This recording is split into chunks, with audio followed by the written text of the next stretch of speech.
Are you looking for more out of your life? Do you need ideas on how to start new businesses and how to move forward in your own personal life? Well, guess what? You have come to the right radio show. At You Can Overcome Anything podcast show, you will learn and hear from many people from all walks of life who are sharing their challenges, their stories, the habits, and the mind shifts they had to overcome to become who they are today. On top, you will get a chance to connect and see how you can overcome anything by networking and learning about your next move through this radio show. I present to you our great speakers at You Can Overcome Anything podcast show with your host, Cesar Espino.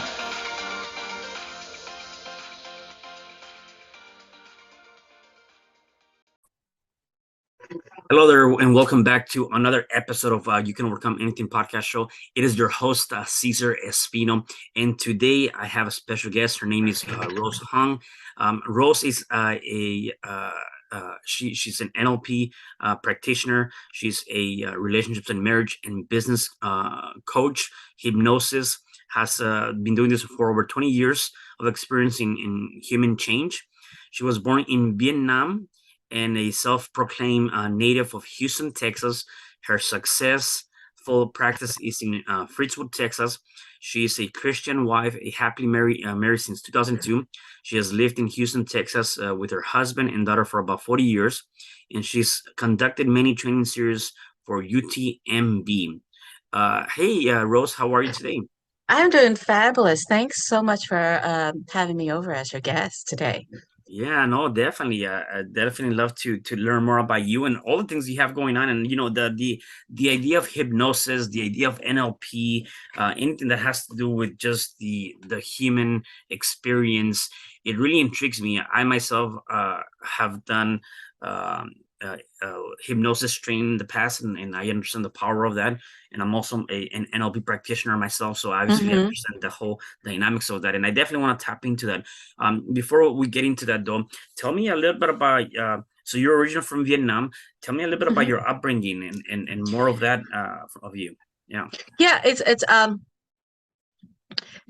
so I want the reader or the for everybody to know that the stories you can truly come over anything and everything from your past, and that it was just all a really big stage fright, and then that was in my head. But you can really Mm-hmm. overcome anything and let go and forgive, shift and move to a better resource state, a better mood, and really let go when you're ready and don't force it already. So then let me start my little story. Yeah. So, um, well, it's I have very little memory of Vietnam, only sounds and maybe some spotty pictures because Mm-hmm. when we left Vietnam, it was during the war, and Saigon fell in 75 April. So I believe, left probably like either February or January, two Okay. months prior to the downfall, or call it to the crap show. And so when we left, and then one of my sister asked my family, my sisters who are older, there's eight of us. Mm-hmm. So there's one of the sister who held me. So then you could tell my voice is shaky and I'm getting kind of, in that little shaky mood. So then she was holding me in her chest. It was, I had her head right here. And Mm-hmm. then I heard the sound, which is like firecrackers, it's like bomb. So then for the longest time, I belittled that little situation where, oh, it's no big deal. But really, what really happened is that we almost nearly died, Wow. and that was really what vets normally have when Mm-hmm. sound of a balloon popping or fireworks, they go straight into a panic attack, straight into that there. And I lived with that for a very long time. And my whole life was really um, a stage fright, fear, and not knowing, asking why. And there was a lot of chatter about why, the self-talk why, or the self-diagnosis of why. Mm. Mm. And then when you have that negative self-talk, it's that sticking thinking, it's it consumes you, and then you just step back and you don't really live your life. And you don't really live a life to that potential, and you're always holding back. Right. And then when I was in the third grade, now uh, because of that fear, it is stored in my nervous system. Okay, and it never really left. So then, like a layer, it's then another thing happened, which is that um, what happened was when I was a kid, a baby, we were really hungry. So my brother told the story much later, said, "You were hungry, you were crying." So I went next door and got some rice, and then I fed you rice when you were a baby. So which means my stomach wasn't able to digest it. So Mhm. then that rice became a big cyst. And in third grade, now another series of stage fright happened again in that nervous system already. Okay, so which means then went to the hospital, my stomach shut down, and then I nearly died already. And then I know how it feels like to be in between state. Mhm. That makes sense to a lot of people. But I know I wasn't really ready to die. It was just in between trying to figure out what is it I really wanted to do, you know. And then and again I turned 16 at the hospital, the psych ward, because then what happened was my liver, um, it was as if I was an alcoholic, but I don't drink Hmm. that excessively. Now, did I have booze and moonshine? Yes, I did. Of course I did. Of course I did. But it wasn't like I was drinking excessively for hours on end and getting drunk and then having blackouts. It wasn't that. It wasn't that. So it was sort of like the doctor just scratched their head, and they keep asking me when I was 15 and thinking, "Do you have a serious problem with drinking and alcohol?" And I go, "No, I don't. I knew I don't. And no one can convince me otherwise because Right. I knew it wasn't a problem." And then so my liver kind of just sort of like went completely crazy and still don't understand what was really going on. And then in essence, at that point I nearly died. So which means every time when I'm about to succeed, I try something, then my nervous system just couldn't handle that frustrated desire. And then so then that was a series of just really upbringing that in my life that really just happened. Now, I'm 53 now, and then I just want to tell the story again about then what happened and how it's then changed already. So, which means first, you got to know that that reaction, there's a problem, and you got Mhm. to fix it. If you don't know there's a problem, then you're not going to want to fix it. I knew there was a problem, I just didn't know exactly what it was. So then everything that I did makes total sense now, where I was over talking, that I became a master level licensed professional counselor because I thought if I talk about the problem will just go away. But then in NLP and then hypnosis, if you keep talking about the problem, you're going to keep having the problem. So Mhm. it's just sort of like if you need to lose weight and you're thinking about you need to lose the weight you gain, you're going to gain the weight back. So that then with hypnosis and LP, then you can have to really just shift and just really change it, change your mood, and look at the North Star, what you want to do, and then and accepting who you are already. So which means then one, sometimes your your response to fear, anxiety has to do with hormones, blood sugar, your endocrine driver is out of balance, Right. right? Yeah, and just And kind of go back, just for the people yeah, that are listening. Obviously, again, you talk about the you being in Vietnam and kind of experiencing all those things, and what sometimes people don't realize and don't recognize that the things that happen to us between the early stages of our lives, between 1 and 7, those are some critical years, and we don't realize that, right? mm-hmm, And if you don't work on anything that might have been, like in your case, going through that experience, if our parents didn't do anything, or we don't work through some of those traumas or things that happened to us throughout our lives, we think that we Mm-hmm. kind of forgot them, and they're gone. And in reality, that's not the case. As you said, they're Mm-mm. hardwired into your system, and so we got to be able Mm-hmm. to go back and somehow work on those things, work on those challenges, so that Right. things are right. And so that's definitely something that many people unfortunately don't know and don't do, and then they realize, well, why am I experiencing this, or why am I having these nightmares, or why am I whatever that might be.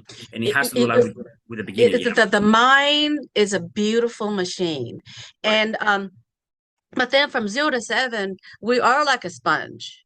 And we're going Hmm. to soak up everything we see.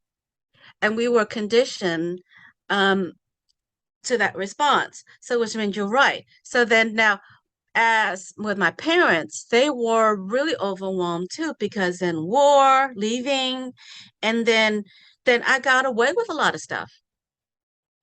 Uh, I because they were really overwhelmed too. So then I knew how to manipulate to get away with things. Alrighty. Now, outside as a kid, that's just totally, utterly normal. But Hmm. then when it comes to the health wise, it was this is that if your nervous system stays in trauma and fight or flight, it it's inflamed. So which means it makes sense why all the series of illnesses that I have even up to my mid 30s, Hmm. up until my mid 30s. In my mid 30s is when I was pregnant. And um then when it was bittersweet. I was pregnant, yet they're saying that there's something is wrong. And that's when I knew that I had hepatitis B. And after that, and then um I then later on found out that I got to take my palate was precancerous. And if I didn't, then it would have been colon cancer. So then if I want people to just go to the timeline, like of me being, let's say, 4 or 5, and bang, bang, bang, bang, bang, bang, bang, third grade, assist, 15, they can't figure out what's wrong with my pancreas and my liver, and it just went to shock mode already. And then later on, then in my mid 30s, pregnant, hepatitis B, and then found out that if you don't do your colonoscopy and they take care of this, uh, there's a chance you're going to have cancer. And I do truly believe I didn't, if I almost copped out in that colonoscopy, I would have had cancer, colon cancer at this point. And I don't think I would have survived it. Wow. And that was just really my intuition that was guiding me. So if you look at all of that, so which means it really, really started with that crime of existence by Edgar Barnett, which is when about 4 or 5. My mom and dad couldn't really do anything because, my God, they weren't in that state, right? And then it keep layering on. But guys, when you think of the memory of the mind, it tend to wander back like a time machine. But when it wanders back, it's not going to remember things clearly. It's not going to be like, okay, we got a video camera of your life and zoom, you're going to remember what color your eyes are, what dress you're going, what are you going to say, like we're watching a movie. It's not any of that. It's sort of, there is some misfacts, and a lot of that is anchored in that feeling, depending what the situation be, either terror, fear, anxiety, shame, guilt, uh, needing approval but not getting it, and thinking you're wrong, and then etc. It's the mind will store that event to an emotion and how you feel in your Mm. body. And they say that the unconscious mind is very literal. It's just as literal as a dog. It's not meant to guide you to get what you want. It's not meant to make that decision. And when it does make that decision, it's it's going to be a haphazard one. Mm. And but then when you do recall that, there's going to be gaps in that memory. Yeah, right. Yeah, and talking about again, I always tell people that the mind is so powerful that it can either make you or break you, right? And it can definitely be one or the other. And then sometimes, the one thing that we have that came to us at birth, and it really cost us $0 to really do it, yet it's so powerful again, is the mind, right?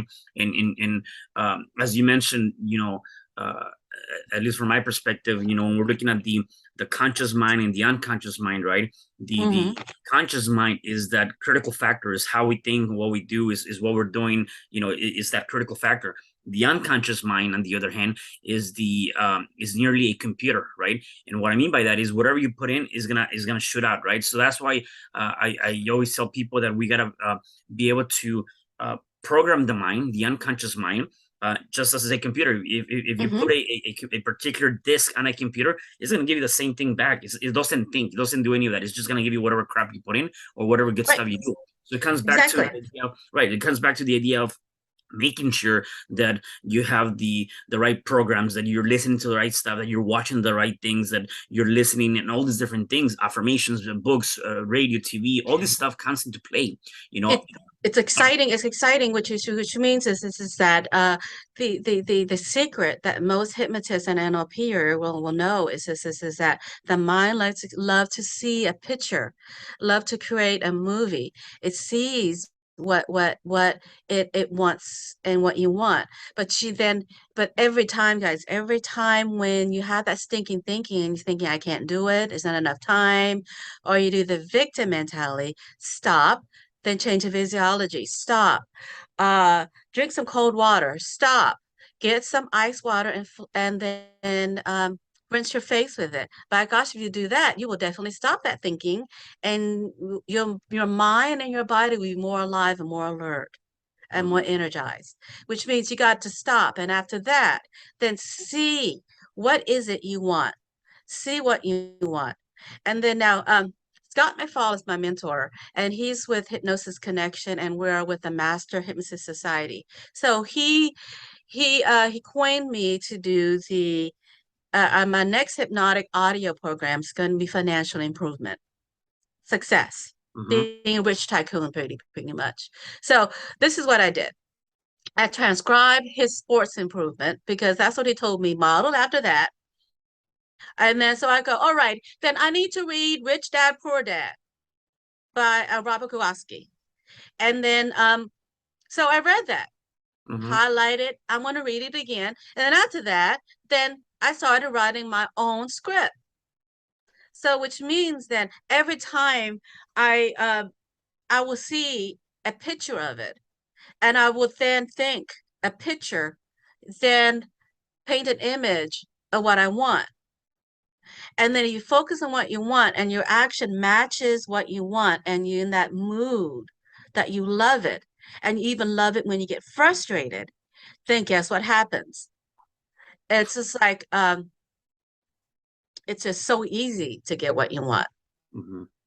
All that behavior that you do matches that. Then you don't have to zone out. You don't have to do all the silly things you do, because when then one of the thing will be is that every time you have that sticking thinking, do something different, change the physiology, listen to some music, listen to music that anchor fun. Remember that time when you're in high school and your first concert? You remember your first kiss. At Last is my dance we did when I got married 20 years ago. And then that's still my favorite song. I still go to this, At Last. Finally found my soulmate at last. Got the security. And then it's when you do this, it will feel like a miracle because things are happening so quickly. Right. Yeah. No, and that's part of it. I mean, again, so how long have you been practicing NLP, hypnosis, the things you're doing now? Almost full time, maybe 6 or 7 years. Okay. And And and I would say the reason, what was your primary reason to in getting into what you're doing now? okay. Uh, The primary reason I thought at first was to have more client results. And then really if I were to speak out loud was just to make more money. Okay. But then that where I had a really bad relationship with money because then if you have common existence and you almost nearly died, you wonder how in the hell you made it through. Why are you Mm-hmm. still here? All right. And then I knew in the back of my head there was something a little more severe and serious I needed to handle with myself. And I didn't know what it was. I didn't know what it is, but I knew that through having tunnel vision that I was going to get here. Got it. So would And you it say, was that persistent there. yeah, so would you say, I mean, obviously you said at first it was for money, then you actually things came out. Would you say that you found a purpose uh more so more critically important than the money factor? Did that It switch? was is at first it was a sort of like I really couldn't admit to anything that I want Mm-hmm. out loud without feeling shame or getting my whip ass inside my head. Got it. Right. And then because then if all the things that happen, then everything is somehow my fault. So then I would rather not do it and then manipulate somebody to do it for me. Mm-hmm. Right. So which means then so I wasn't even secure enough just to say out loud, this is what I want.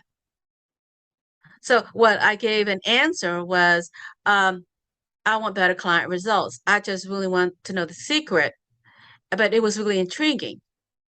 And then but really what I want was really to really forgive and let go of all that happened in my childhood, in my past, be successful, be rich, help people, and have a great relationship with self and with money.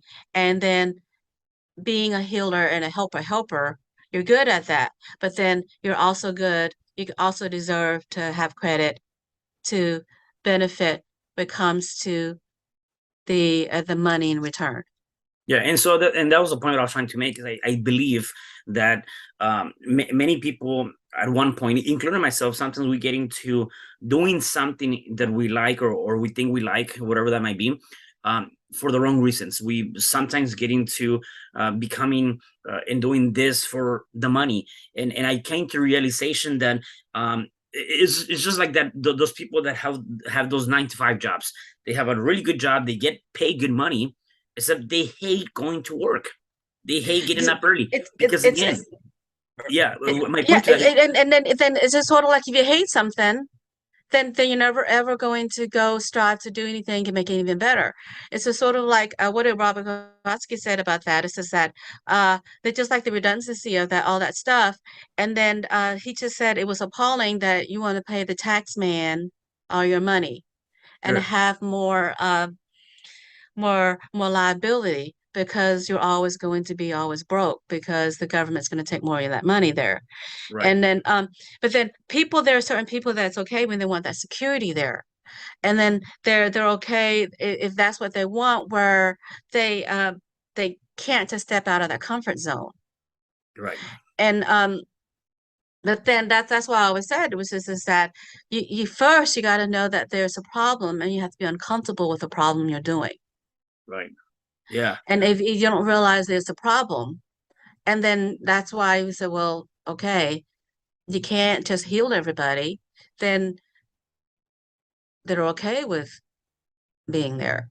yeah, yeah. And then yeah. Hmm. Yeah, yeah. So definitely two things that I mean, again, so going back to the point is that I believe that if you're doing things for purpose, then the profits will come. Don't do things for profits.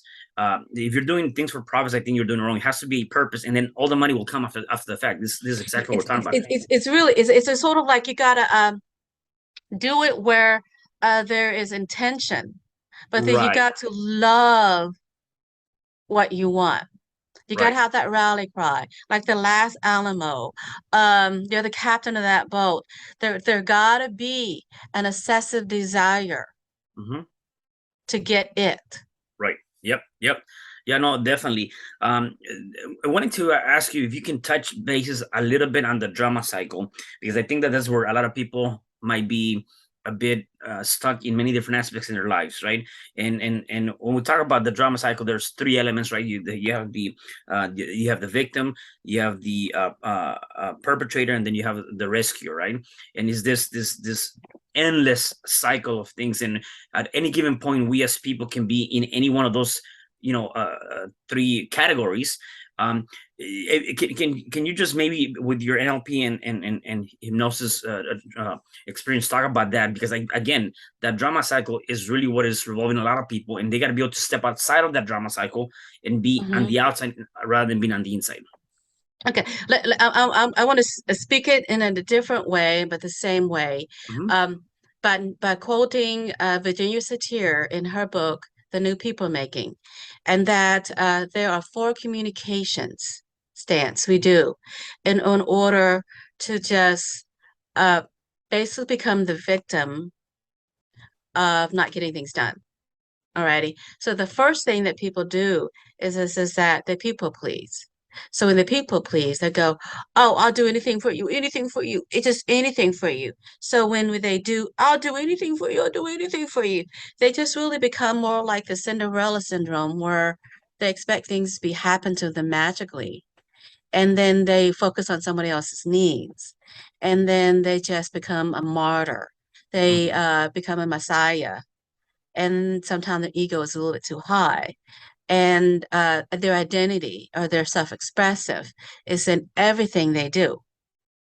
So then that's what we call people pleasing.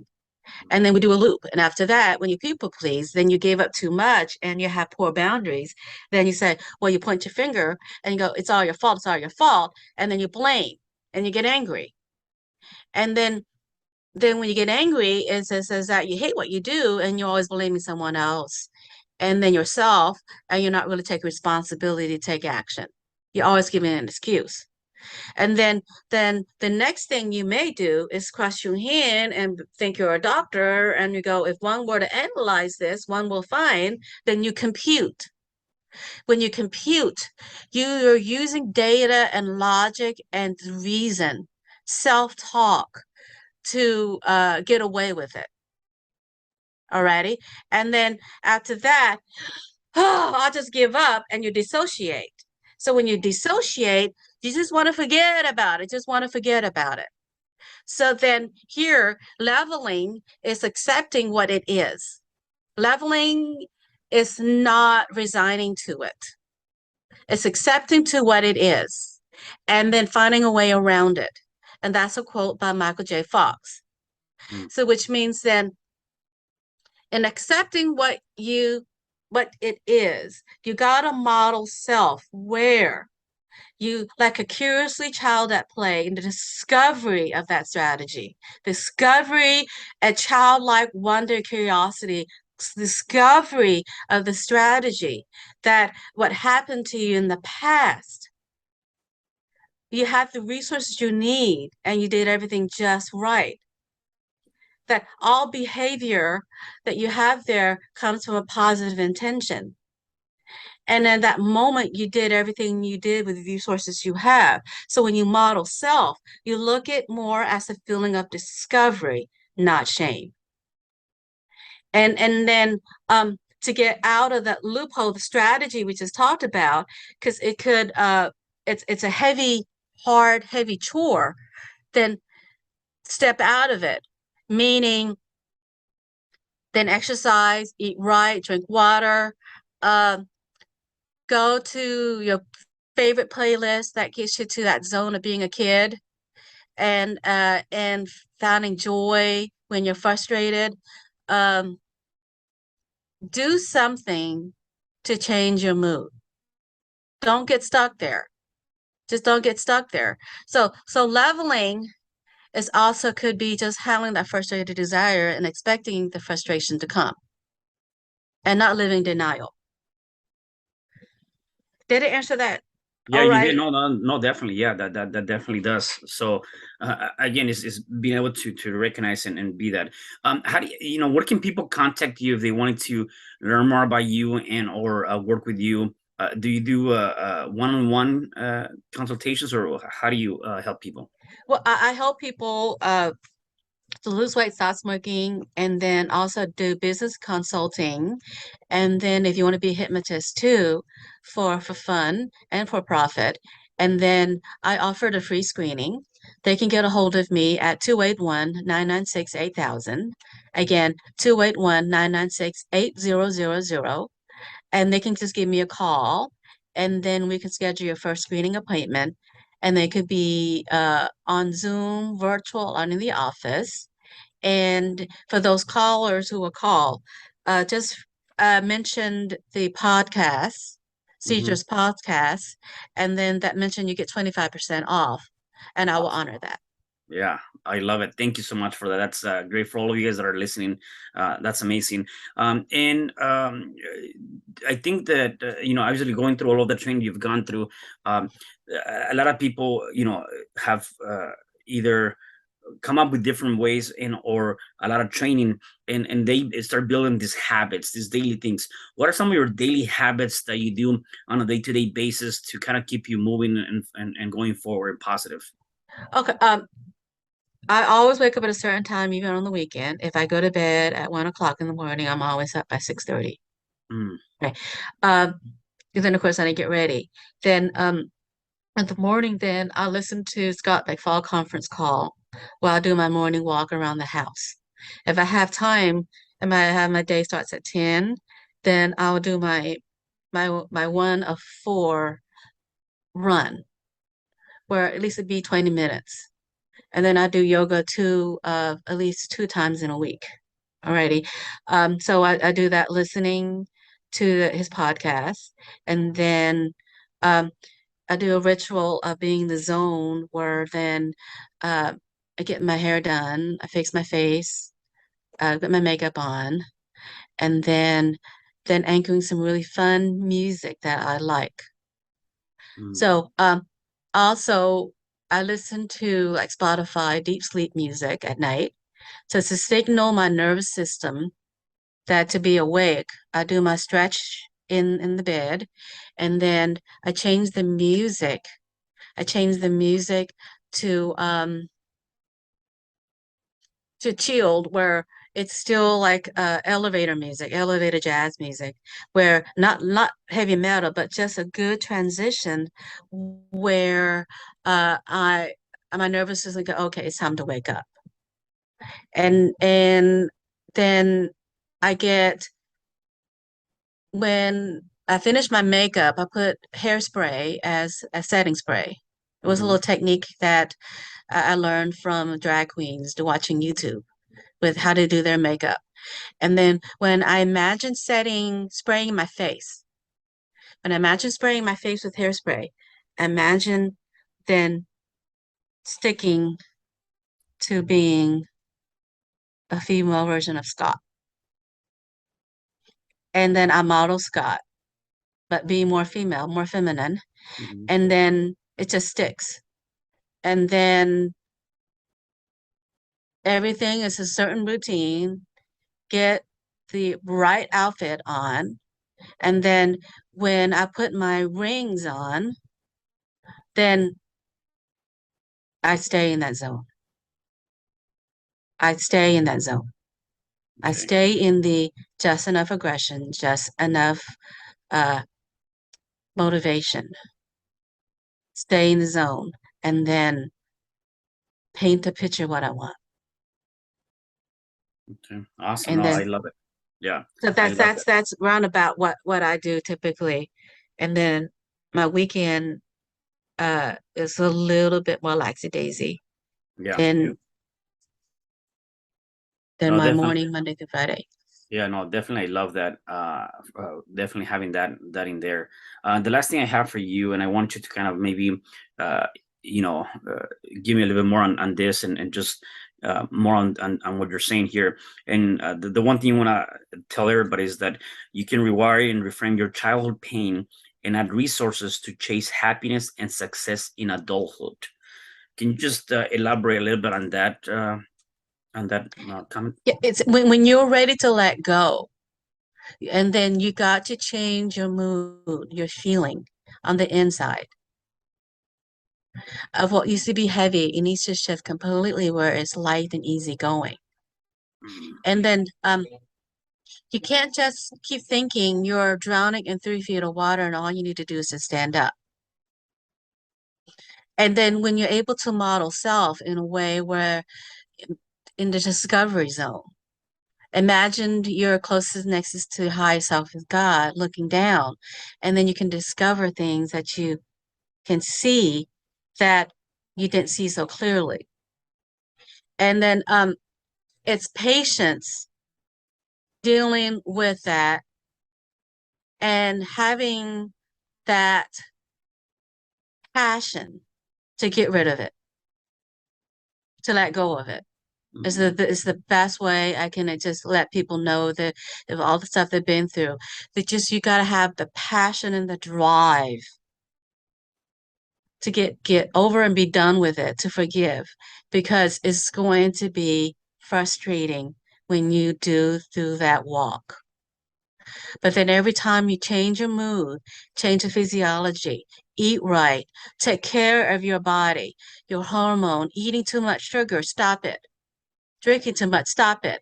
Because you're only causing more pain and more emotional pain. So then one, change your physiology. Two, get into the right shape, eat right, move, exercise, to plan the frustrated desire, to plan when you're going to expect to get stressed out, etc.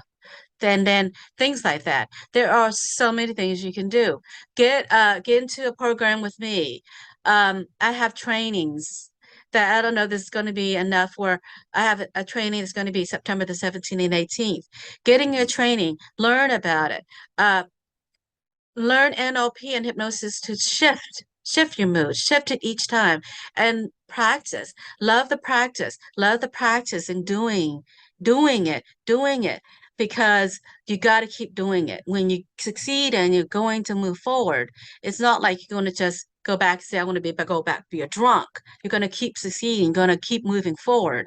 And then because you are allowed to be addicted to that feeling of achievement. Focus on that feeling of achievement instead of the negative self-talk and the stinking thinking. And every time you do that, then change your physiology, paint a picture of what you want. Slap your face with some cold water, really. Splash it with it. And the more you do that, the more you get your nervous system going back to the here and now and chasing your rally cry of what you want in your financial and your future success.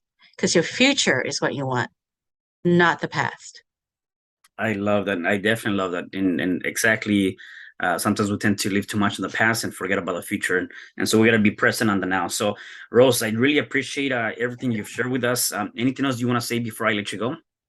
Oh, no. But again, call me at 281-996-8000. It's 281-996-8000. And you can call me and schedule that free consult. All right. Awesome. Definitely we'll do that. And for the rest of you guys, please go ahead and connect with her and share this message, because definitely somebody needs to hear this message. And I will see you guys at the next episode of You Can Overcome Anything podcast show. Thank you. Hi, I'm Cesar Espino, real estate investor, business coach, and consultant, and author of the book, You Can Overcome Anything, Even When the World Says No. My number is 424-501-6046. In my book, I talk about making the necessary changes to shift your mind for prosperity and certainty. Pick up your copy at Amazon. I also love helping families with their real estate and can purchase your house fast and all cash. Follow me on Instagram, Facebook, and LinkedIn. My number is 424-501-6046. Thank you for having me today. I am so glad you've tuned into this podcast. You can find me at your favorite podcast platform where you can like, subscribe, comment, and share. And to learn more about myself, my services, you can find me at www.cesarrespino.com, or you can also find me at your social media. Thanks for joining me, and I am looking forward to having you at the next episode. And know you truly can overcome anything.